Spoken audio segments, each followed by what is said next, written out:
اور ویسے جب حضرت جبرائیل آتے تھے انسانی شکل میں، وہ ایک بالکل دوسری شکل ہے۔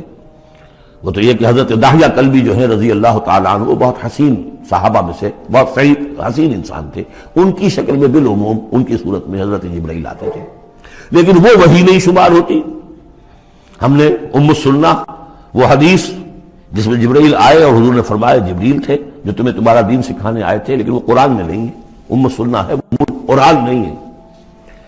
البتہ یہ کہ حضرت جبرائیل کو ان کی اصل ملک کی شکل میں حضور نے اپنی ان آنکھوں سے 2 مرتبہ دیکھا ہے۔ ایک مرتبہ بالکل آغاز میں، جبکہ حضرت جبرائیل جو ہیں ایسے ظاہر ہوئے، حضور اتر رہے تھے غار حرا سے، جبل نور سے، تو آپ کو آواز آئی یا محمد۔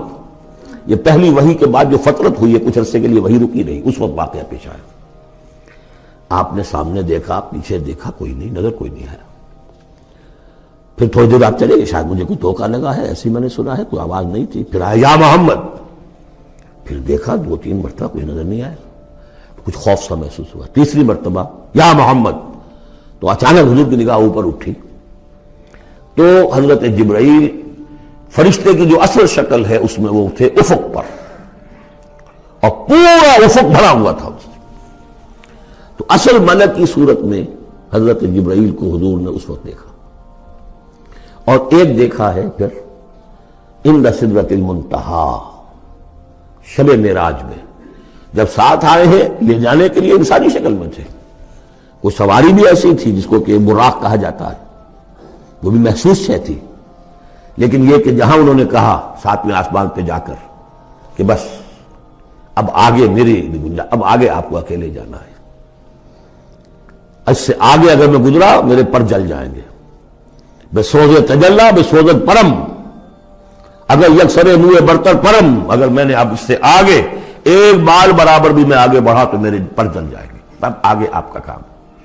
اس وقت بھی وہ ان کی اصل شکل میں ظاہر ہوئی حضرت جبرائیل علیہ السلام۔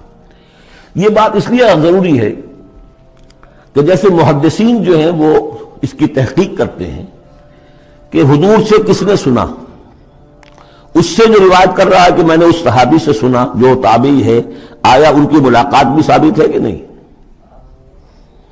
تابعین کے طبقے کا ایک شخص وہ ہے کہ جس کی عمر ابھی 6 برس کی تھی کہ وہ صحابی فوت بھی ہو گئے، اور وہ کہہ رہا ہے میں نے ان سے سنا، تو پھر وہ حدیث جو ہے محدثین اس کو قبول نہیں کریں گے۔ وہ دیکھتے ہیں کہ لنک جو ہے مضبوط ہونا چاہیے۔ روایت ہے نا ان فلاں ان فلاں ان فلاں، حضور سے فلاں صحابی نے سنا، اس نے سنا، اس تابعی نے سنا، یہ لنک جو ہے یہ ملاقات ثابت ہونی چاہیے۔ تو چونکہ جو حدیث اللہ ہے، یہ قرآن کیا ہے؟ حدیث اللہ، یہ حدیث ہے، احسن الحدیث اللہ الذی انزل احسن الحدیث کتابا متشابہا مثانیہ، یہ ہم پڑھ چکے ہیں سورہ زمر میں۔ اس حدیث کا یہ حدیث اللہ سے کس نے سنا؟ جبرائیل نے۔ جبرائیل سے کس نے سنا؟ محمد نے۔ تو ان کی ملاقات ثابت ہے۔ اصل ملکی شکل میں حضرت جبرائیل کا دیکھا جانا اس اعتبار سے بہت اہم ہے، اس لنک کو اسٹیبلش کرنے کے لیے اس کو یہاں پہ بیان کیا جا رہا ہے۔ ما ضل صاحبکم وما غوا، تمہارے یہ ساتھی ہے لوگوں، یہ محمد نہ بہکے ہیں اور نہ بے راہ ہوئے ہیں، نہ بھٹکے ہیں۔ وما ينطق عن الهوى، اور یہ جو کچھ کہہ رہے ہیں اپنے جی سے نہیں کہہ رہے، خواہش نفس سے نہیں کہہ رہے۔ ان هو الا وحی یوحی، نہیں ہے یہ مگر وحی جو ان کی طرف کی جا رہی ہے۔ علمہ شدید القوی، انہیں تعلیم دی ہے، سکھایا ہے اس نے جو بہت طاقتور والا ہے۔ یہاں حضرت جبرائیل ہیں جو مراد ہے۔ علمہ شدید القوی، یہ قرآن کس نے سکھایا محمد کو؟ شدید القوی، ذو مرۃ، وہ بڑا زور آور ہے، فاستوی، وہ سیدھا ہوا، وہو بالافق الاعلی، اور افق اعلیٰ کے اوپر وہ محمد کو نظر آ رہا تھا صلی اللہ علیہ وسلم۔ ثم دنا فتدلی، پھر ذرا نیچے کو لٹکا، قریب آیا، فکان قاب قوسین او ادنی، اور پھر وہ اتنے قریب آ گیا کہ جیسے 2 کمانوں کا فاصلہ ہو یا اس سے بھی قریب۔ فاوحی الی عبدہ ما اوحی، پھر اس نے وحی کی اللہ کے بندے کی طرف جو وحی کی۔ وہ وحی کون سی تھی؟ وہ ہے اصل میں وحی رسالت۔ وحی نبوت جو تھی وہ تو شروع میں آ چکی، اس کے بعد یہ فترت ہو گئی تھی، کچھ وقفہ پڑ گیا تھا۔ شروع میں وحی جس سے کہ حضور کی نبوت کا ظہور ہوا ہے، وہ تو ہے اقرا بسم ربک الذی خلق خلق الانسان من علق اقرا وربک الاکرم الذی علم بالقلم علم الانسان ما لم یعلم. لیکن اب یہ سورہ مدثر کی آیات اس وقت نازل ہوئیں. یا ایھا المدثر، جب حضور گھر آ گئے اور پھر آپ نے اپنی اہلیہ سے کہا، خوف زدہ تھے، جو بھی منظر دیکھا تھا، ملک کی شکل، فرشتے کی شکل، اب وہ تو حضور ہی نے دیکھا جو دیکھا، ہم تو نہیں سمجھ سکتے کہ آپ نے کیا دیکھا. لیکن یہ کہ اس کے بعد آپ آئے، آپ نے کہا مجھے کمبل اڑا دو، لحاف اڑا دو، لحاف اوڑھ کر آپ لیٹ گئے، تو پھر وہ وہی یا ایھا المدثر قم فانذر وربک فکبر، اے لحاف میں لپٹ کر لیٹنے والے کھڑے ہو جاؤ اور خبردار کرنا شروع کر دو لوگوں کو. اور تمہاری اس دعوت کا نقطۂ آغاز تو انذار ہے، اور اس کا ہدف دنیا میں تکبیر رب ہے. رب کو بڑا کرو، اس کی بڑائی منواؤ، اس کی بڑائی نافذ کرو. اس کا نقشہ کھینچا گیا ہے. علمہ شدید القویٰ ذو مرۃ فاستویٰ وہو بالافق الاعلیٰ ثم دنا فتدلی فکان قاب قوسین او ادنیٰ فاوحیٰ الی عبدہ ما اوحیٰ ما کذب الفؤاد ما رأیٰ. جو کچھ انہوں نے دیکھا ان کے دل و دماغ نے اسے جھٹلایا نہیں. یہ نہیں کہا کہ نہیں یہ کیا ہے. دیکھیے ایسا ہوتا ہے کہ کوئی غیر معمولی سی بات آپ دیکھیں تو ایک شخص ہو جاتا ہے میں خواب دیکھ رہا ہوں یا حقیقت دیکھ رہا ہوں. آنچ می بیریم بیداریس تو یارم یا بے خواب. اے اللہ جو میں دیکھ رہا ہوں یا ہم دیکھ رہے ہیں یہ بیداری میں دیکھ رہے ہیں، یہ خواب میں دیکھ رہے ہیں، وہ غیر متوقع چیز. لیکن نبی کو کوئی شک نہیں ہوا. ما کذب الفؤاد ما رأیٰ، یکسوئی کے ساتھ دل و دماغ اور جو بھی آپ کی آنکھ دیکھ رہی تھی ان میں کوئی کانفلکٹ نہیں تھا. ما کذب الفؤاد ما رأیٰ فتمارونہ علی ما یریٰ. تو کیا تم اس سے جھگڑتے ہو اس چیز پر کہ جسے وہ دیکھ رہا ہے. اقبال نے کہا نا کہ قلندر ہرچے گوید دید گوید. جو شخص اپنا دیکھی ہوئی چیز بیان کر رہا ہے تم اس سے جھگڑ رہے ہو. تمہارے لیے تو وہ ایک غیب کی خبر ہے، اس نے تو دیکھا ہے. افتمارونہ علی ما یریٰ وَلَقَدْ رَآهُ نَزْلَةً أُخْرَىٰ. اس نے تو ایک مرتبہ اور بھی دیکھا. کہاں دیکھا؟ عند سدرۃ المنتہیٰ، شب معراج میں سدرۃ المنتہیٰ. کوئی بیری کا درخت ہے، وہ کیسی بیری ہے؟ ساتویں آسمان کی بیری. وہ آخری حد ہے، مخلوق کوئی اس سے آگے نہیں جا سکتی. اس سدرۃ المنتہیٰ، منتہا نہایت، حد، جہاں کی حد ہو گئی، وہاں تک حضور پہنچے ہیں سدرۃ المنتہیٰ تک. اندہا جنت الماوا، اور سب سے اونچی جو جنت ہوگی جنت الماوا، وہ اس کے قریب ہی ہے، وہ بھی ساتویں آسمان پر ہے. یہ تو درجہ بدرجہ ترقی ہوتی جائے گی نا. پہلی ضیافت جو ہے، پہلی نزل جو ہے وہ تو اسی زمین پر ہو جائے گی. پھر جو ترقی ہوگی اپنے اپنے مدارج، اپنے اپنے مراتب، اپنے اپنے مقامات، اپنے اپنے ایمان کی گہرائی، اپنے اپنے اعمال صالحہ، اپنا اپنا انفاق مال و جان، اس کے حوالے سے درجے ہوں گے. اندہا جنت الماوا اذ یغشی السدرۃ ما یغشی. جبکہ ڈھانپے ہوئے تھا اس بیری کو جو ڈھانپے ہوئے تھا. اب تمہیں کیا بتائیں کیا ڈھانپے ہوئے تھا، تم نہیں سمجھ سکتے. دیکھیے کس طریقے سے اذ یغشی السدرۃ. کوئی انوار الہیہ کا کوئی ایسا نزول ہے وہاں جو زبان سے ادا نہیں ہو سکتا. کوئی الفاظ نہیں ہے کہ جو ان کی تعبیر کر سکے. اس پر انوار الہیہ کا کوئی نزول ہے.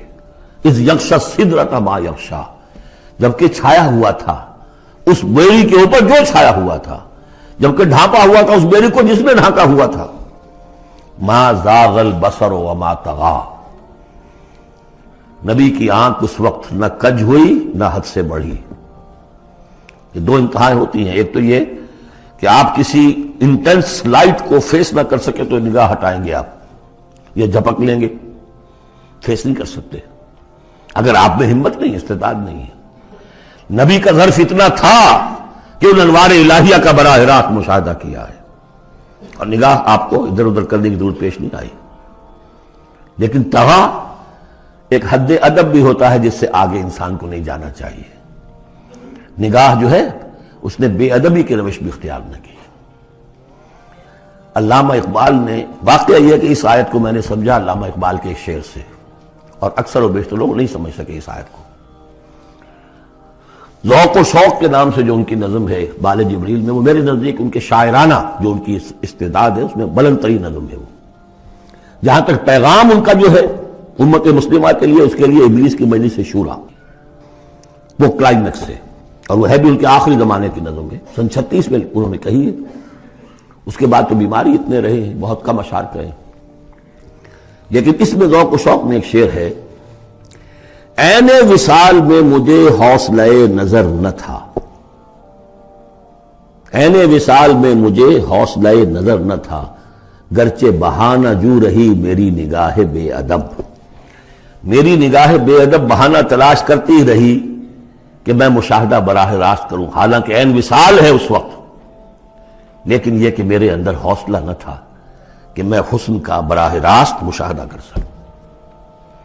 عین وصال میں مجھے حوصلہ نظر نہ تھا، گرچہ بہانہ جو رہی میری نگاہ بے ادب۔ یہاں ان دونوں چیزوں کے برعکس بات ہے جو اقبال اپنے بارے میں کہہ رہا ہے، میں تو بے ادب بھی ہوں، اور میں تو چاہتا تھا کسی طریقے سے حد ادب سے تجاوز کر کے دیکھوں، لیکن میرے اندر تو حوصلہ نہیں تھا۔ محمد میں وہ حوصلہ تھا، دیکھا ہے، براہ راست دیکھا ہے، نگاہ جما کر دیکھا ہے، لیکن ایک حد سے تجاوز نہیں کیا، حد ادب کے اندر رہے۔ ما زاغ البصر وما طغى لقد رأى من آیات ربہ الکبریٰ، دیکھا انہوں نے اپنے رب کی عظیم ترین آیات کو۔ اب وہاں جا کر جو مشاہدہ ہوا ہے وہ تو اللہ کی عظیم ترین آیات کا ہے، اور اسی سے در حقیقت دلیل ہے ام المومنین حضرت عائشہ صدیقہ رضی اللہ تعالی عنہ اور حضرت عمر رضی اللہ تعالی عنہ کا جو قول ہے۔ شب معراج میں بھی حضور نے اللہ کو نہیں دیکھا، اللہ کی عظیم ترین آیات کو دیکھا، جو تجلی تھی اس وقت اللہ کی۔ حضرت عائشہ صدیقہ کا کہنا تو یہ ہے کہ نور لا یرا، وہ نور ہے، دیکھے کیسے جا سکتا ہے۔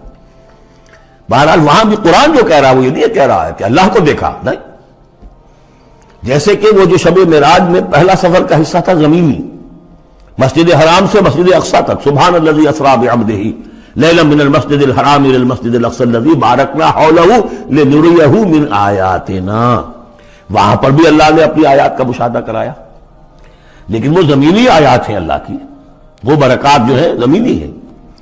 یہ تجلی جو ہو رہی ہے یہ ہو رہی ہے اس سدرۃ المنتہا پر، آخری حد ہے، مخلوق کی آخری حد ہے، اس سے آگے کہیے حرم ہے، حریم ذات ہے اللہ کی، جس میں کسی غیر کا کوئی دخل ممکن نہیں۔ اس حد پر جا کر جو وہاں تجلیات باری تعالیٰ تھے ان کا مشاہدہ کیا ہے۔ لقد رأى من آیات ربہ